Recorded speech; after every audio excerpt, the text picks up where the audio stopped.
히브리서 13장 9절부터 14절 말씀입니다. 히브리서 13장 9절로 14절 말씀 우리 한 목소리로 봉독하겠습니다. 여러 가지 다른 교훈에 끌리지 말라. 마음은 은혜로서 굳게 함이 아름답고 음식으로서 할 것이 아니니 음식으로 말미암아 행한 자는 유익을 얻지 못하였느니라.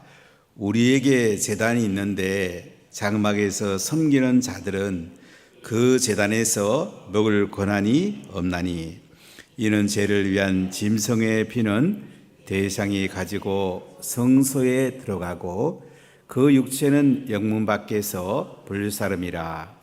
그러므로 예수도 자기 피로서 백성을 거룩하게 하려고 성문 밖에서 고난을 받으셨느니라.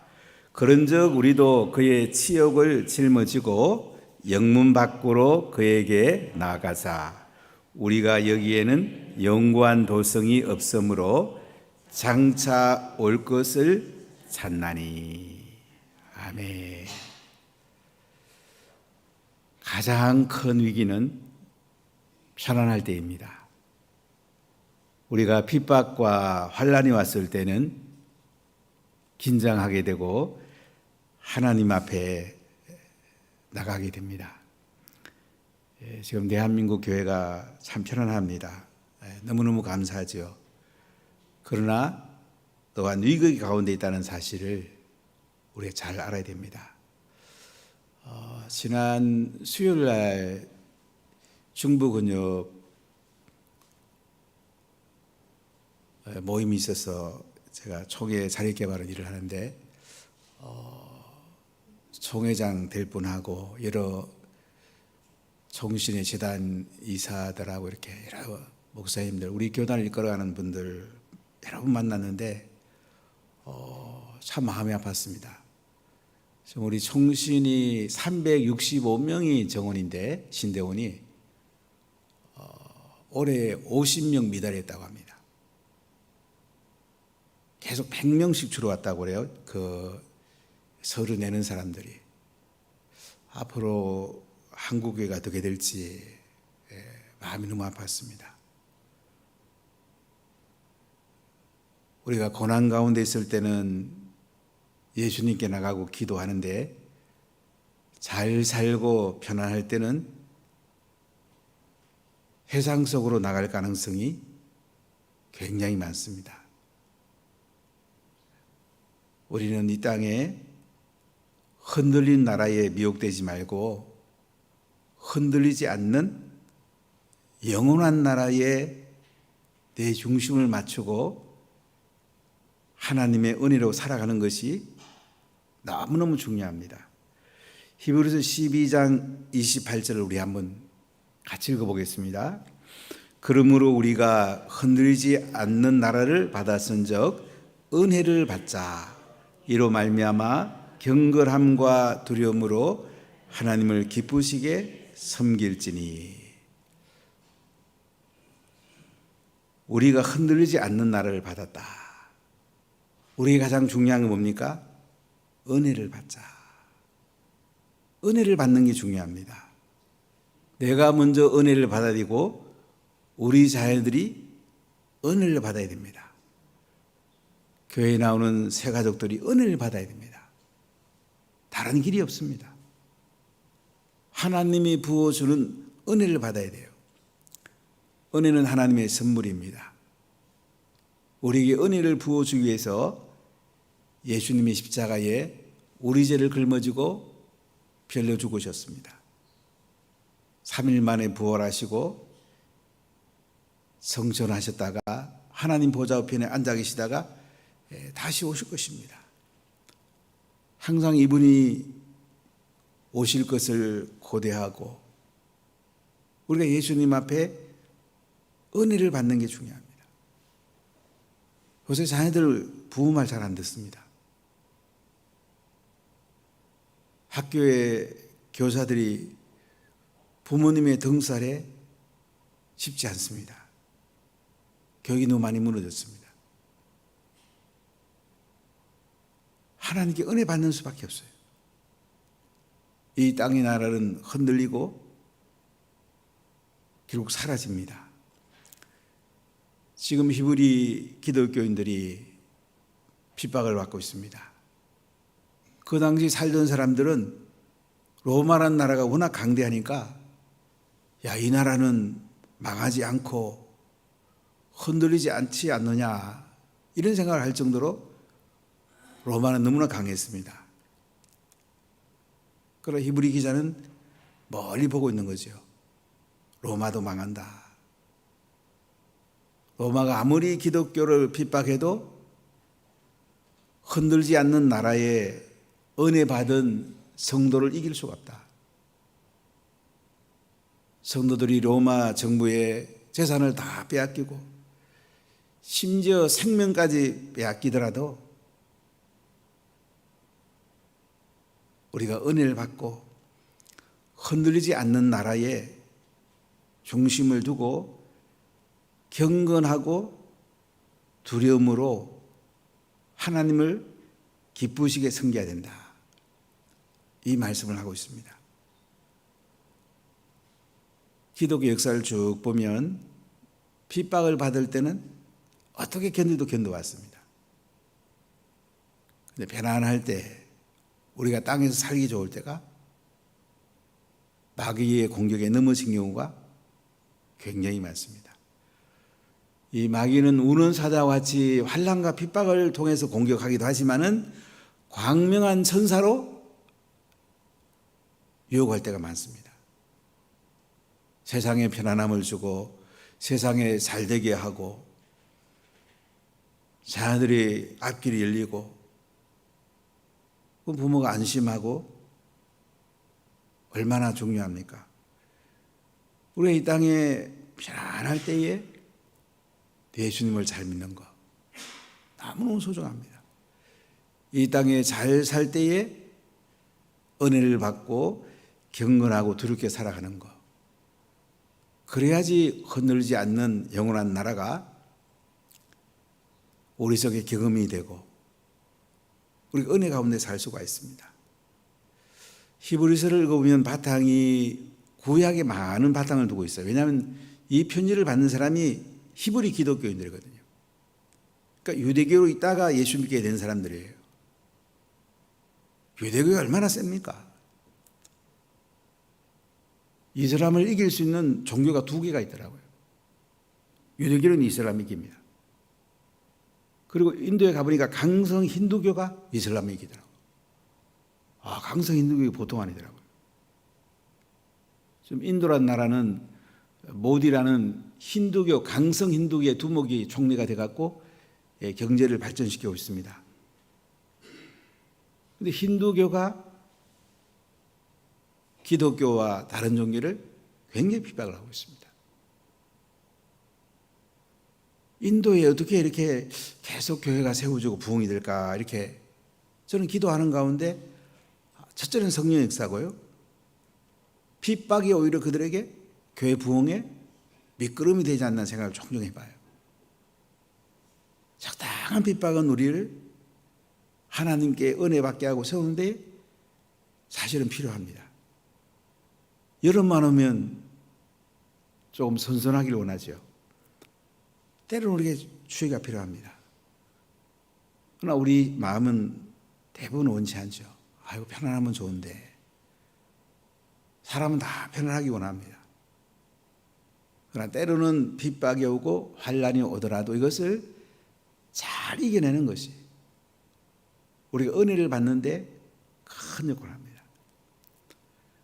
이 마귀는요, 교회에 다른 씨를 자꾸 뿌리려고 그래요. 거짓 교사를 심으려고 그래요. 제일 위험합니다. 그래서 우리에게 이 이단이라는 거예요. 계속 다른 걸 가져와가지고 교회를 혼선을 시키려고 그러잖아요. 자, 그래서 오늘 이렇게 말합니다. 9절 말씀을 읽어보겠습니다. 여러 가지 다른 교훈에 끌리지 말라. 마음은 은혜로서 굳게 함이 아름답고 음식으로 말미암아 행한 자는 유익을 얻지 못하였느니라. 여러 가지 다른 교훈에 끌리지 말라 합니다. 다르다. 이 헬라를 조금 제가 찾아보니까 다르다는 말은 다양하다. 이런 의미도 있고요. 또 잘못됐다. 이런 의미도 있습니다. 여러 가지 다른 교훈에 끌지 마라. 잘못된 교훈에 끌리지 말라 이거예요. 저는 서구 기독교가 왜 망했지 하는 거 가지고 많이 질문을 해봤어요. 첫째는 신학이 잘못됐어요. 철학 가지고 신학을 본 거예요. 철학 가지고 성경을 본 거예요. 그래서 철학 가지고 성경을 봤어요. 천주교는 아리스토텔레스 철학을 가지고 토마스 아퀴나스가 신학 대전이라는 책을 썼습니다. 그 교리에 지금 바탕을 두고 있어요.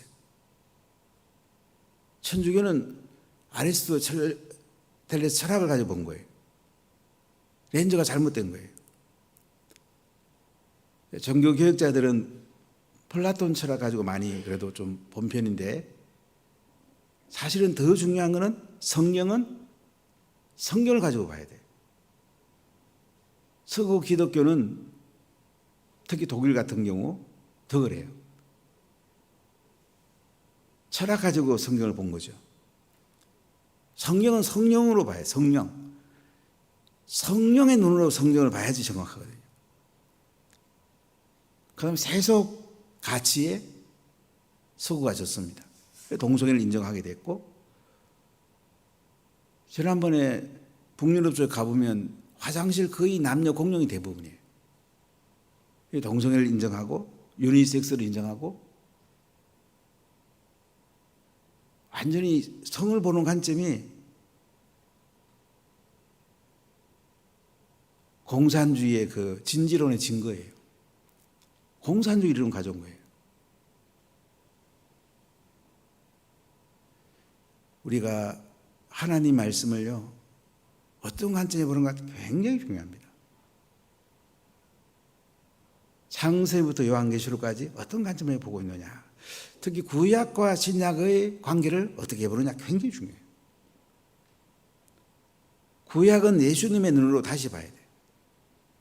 예수님이 다 완성했으니까. 예수님 율법을 완성하셨고, 예수님은 구약의 제사들을 완성을 하셨어요. 이걸 잘 이해해야 돼요. 율법을 완성하셨다. 율법을 폐기한 게 아니에요. 구약은 우리 신앙의 뿌리예요. 신약은 꽃이고 열매예요. 제사지들은 십자가에서 다 완성이 됐어요. 짐승의 셈을 드릴 필요가 없어요. 지금 하나님이 짐승의 피를 받는 시절이 아니에요. 예수님의 피로 우리 죄가 다 사해졌어요. 하나님의 은혜로 예수님을 믿기만 하면 구원받는, 이게 참 대단한 겁니다. 참 놀라운 거죠. 즉 유대인들은 로마 정부에 의해서 그래도 조금 나아요. 기독교는 너무너무 핍박을 받아요. 그러니까 기독교인들이 다시 유대교로 돌아갈까? 유대교로 돌아가면 재산 안 바뀌는데, 그리고 생명은 위태롭지 않는데 다시 유대교로 돌아갈까? 보통 사람 같으면 그런 생각 다 안 하겠어요? 정말 어려운 시절이잖아요. 근데 오늘 히브리 기자는 여러 가지 다른 교훈에 끌리지 말라. 이 속에는 유대교가 들어있죠. 구약이 잘못된 게 아니에요. 유대교는 구약만 가지고 모든 걸 본 거예요. 근데 구약은 신약에서 완성이 되잖아요. 그러니까 예수님의 십자가와 부활의 관점에서 구약을 봐야 되는데, 유대인들은 이걸 보지 못하죠.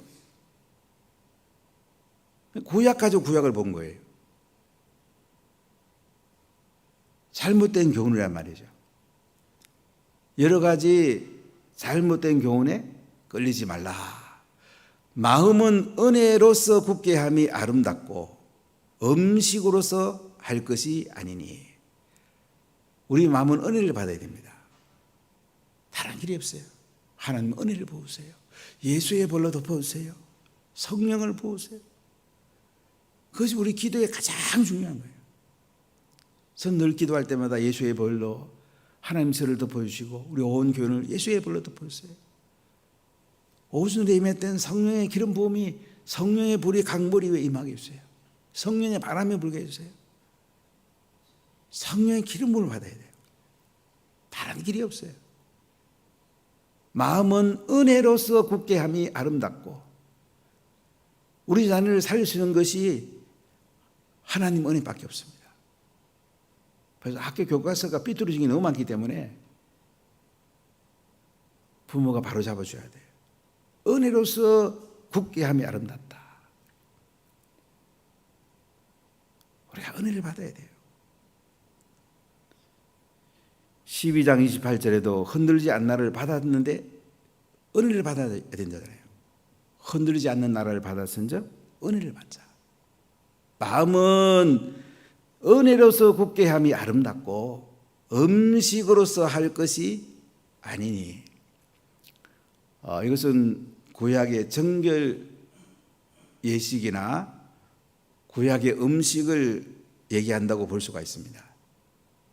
유대인 같으면 먹는 음식, 먹지 못하는 음식이 갈라지죠. 짐승 같으면 굽이 갈라지고 되새김질하는 동물을 먹을 수가 있어요. 물고기 같으면 비늘이 있어야 돼요.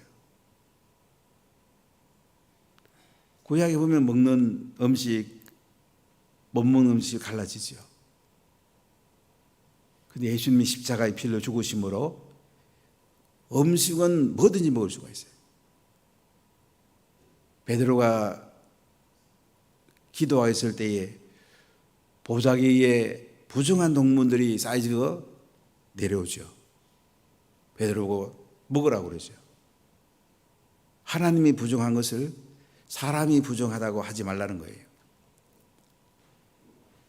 물론 이방인을 포함해서 말하지만은 이 무슨 음식이든지 지금은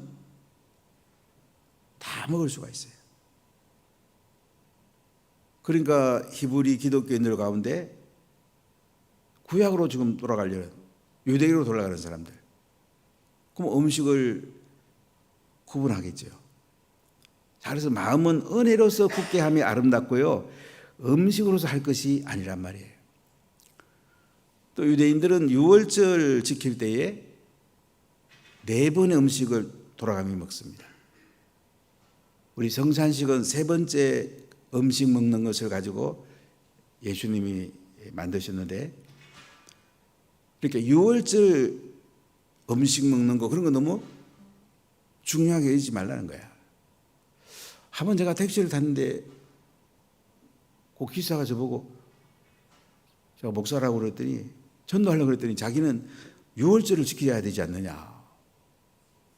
지금 이단 가운데 유월절을 지켜야 된다는 사람이 있어요. 유월절은 예수님이 십자가에 다 이루셨습니다. 예수님 유월절 어린 양으로 오셨어요. 예수님이 부활하심으로 유월절은 다 완성이 됐어요. 유월절 음식이 지금은 성찬식이 된 거예요. 자, 이걸 우리가 잘 이해해야 되는데, 그래서 그 뒤에 뭐라고 합니까? 음식으로 말미암아 행한 자는 유익을 얻지 못하였느니라. 구약에 나오는 음식이 이제 뭐든지 먹을 수 있단 말이야. 유월절 음식도 이제는 뭐 우리가 은혜 받으려고 뭐 하는 게 나쁜 건 아니지만 성산식으로 완성이 됐단 말이지. 그러니까 구약의 음식 그 논리 강조하지 마라. 마음은 은혜를 받아야 된다. 음식은 뭐든지 먹어도 된다. 이렇게 지금 말씀을 하고 있습니다. 자, 우리 10절하고 11절 한번 읽어보겠습니다. 우리에게 제단이 있는데 장막에서 섬기는 자들은 그 제단에서 먹을 권한이 없나니, 이는 죄를 위한 짐승의 피는 대상이 가지고 성소에 들어가고 그 육체는 영문 밖에서 불사람이라. 자, 구약에서 제사가 정말 중요하죠. 율법과 이 성막이 구약의 핵심인데요, 우리에게 그런데 제단이 있단 말이야. 구약에서는 대속제일에 대제사장이 송아지의 피를 가지고 지성소 안에 있는 속죄소에다가 뿌려서 백성들의 죄가 용서를 받습니다. 그리고 대속죄일에 잡은 짐승 고기는 제사장도 먹을 수가 없습니다. 자, 10절을 다시 보세요. 우리에게 제단이 있는데 장막에서 섬기는 자들은 그 제단에서 먹을 권한이 없나니. 자, 구약에서는 대속죄일에 제사장이라도 제단에서 그 고기를 먹을 권한이 없어요. 근데 우리는 제단이 있는데요. 우리는 예수님이 십자가에서 다 완성하셨기 때문에 이제 우리는 제물을 먹을 수 있는 은혜의 사람이 됐다는 거죠. 구약 시대보다 우리가 참 대단하죠. 구약의 제사장보다도 더 놀라운 특권이 있는 거예요. 우리가 신약 시대 예수님이 십자가에 죽으시고 부활한 이 시대에 산다는 거예요. 이게 대단한 거예요. 구약의 대제사장보다도 더 큰 은혜가 있는 거예요. 자, 11절에 보면 이는 죄를 위한 짐승의 피는 대제사장이 가지고 성소에 들어가고 그 육체는 영문 밖에서 불사람이라.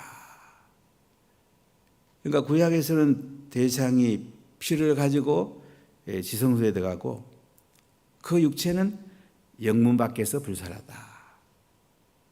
그러니까 짐승의 고기는 먹지 않고 성 밖에 가서 불살아 버립니다. 이것이 예수님께 적용이 되는 거예요. 자, 12절 13절 같이 읽어볼까요? 그러므로 예수도 자기 피로서 백성을 거룩하게 하려고 성문 밖에서 고난을 받으셨느니라. 그런즉 우리도 그의 치욕을 짊어지고 영문 밖으로 그에게 나아가자. 자, 그런즉 예수도 어떻게 해요? 자기 피로서 백성을 거룩하게 하려고 성문 밖에서 고난을 받으셨다. 성문 밖은 골고다 언덕을 말합니다. 지금은 예루살렘에 가보면 거룩한 무덤교회가 이 성 안에 있어요. 이건 왜 그러냐면 이스라엘이 터키의 지배를 받은 적이 있습니다. 그때 터키의 술레이만 황제라는 사람이 예루살렘 성을 넓혔어요. 그래서 지금은 이제 성 안에 있는데 원래 예수님이 골고다에 돌아가실 때는 성문 밖에 있었습니다. 그러니까 예수님이 자기 피로서 백성을 거룩하게 하려고 성문 밖에서 고난을 받으셨다. 십자가의 피를 죽었단 말이죠. 그런즉 우리도 그의 치욕을 짊어지고 영문 밖으로 그에게 나가자. 예수님이 우리를 위해서 십자가에 죄와 허물을 짊어지고 치욕을 짊어지고 십자가에 죽으셨는데 우리도 예수님을 따라가야 되지 않느냐. 그래서 영문 밖으로 그에게 나가자. 재산이 빼앗기더라도 목숨이 날아가더라도 우리가 이 십자가 길을 따라야 되지 않느냐. 절절한 이 말씀이죠. 본인 생명 내놓는다는 건 쉽지 않잖아요. 그러나 흔들리지 않는 나라, 영구한 도성이 우리 앞에 있다는 것을 강조합니다. 14절 읽어볼까요? 우리가 여기에는 영구한 도성이 없으므로 장차 올 것을 찾나니. 이 땅에는 영구한 도성이 없다는 거예요. 영구한 도성이 이제 장차 올 거란 말이죠. 그러나 이 땅에 초점을 맞추지 말고 흔들리지 않는 나라, 영구한 도성에 초점을 맞추고 이 땅에 희생이 하더라도 우리 예수님 따라가자 이거죠. 얼마나 절박하고 얼마나 절절합니까? 이렇게 따라간 사람들이 있었기 때문에 지금 교회들이 있는 것입니다. 교회는 예수님의 피 위에 세워졌고 순교자들의 피 위에 세워진 거예요. 히브리 기자는 그래 우리가 얼마나 어렵냐 지금. 우리 예수 믿는 것 때문에 다 희생해야 되는 이 시기지만 그러나 영구한 도서에 있는 걸 한번 기억해 보자. 장차 올 것인데 이게 더 중요하지 않냐. 영문 밖에서 예수님 따라가는 거 지옥이고 힘들지만은 우리가 따라가서 영구한 도성에서 예수님 만나야 되지 않겠냐. 이 말씀을 하고 있는 것입니다. 오늘날 인생을 살아가면서 우리는 할 수 있으면 이 땅에 자꾸 중심을 두고 살아갈 때가 얼마나 많습니까? 그러나 이 땅에 그건 다 없어집니다. 예수님이 재림하심으로 온 우주가 재편이 됩니다. 우리가 흔들리지 않는 나라 영구한 도성을 바라보면서 우리 인생을 살아야 되겠고 우리 자녀도 또 이렇게 살게 잘 이끌어가야 되지 않겠습니까? 이것이 가장 지혜로운 삶이고 영광스러운 삶이 되지 않겠습니까? 기도하겠습니다.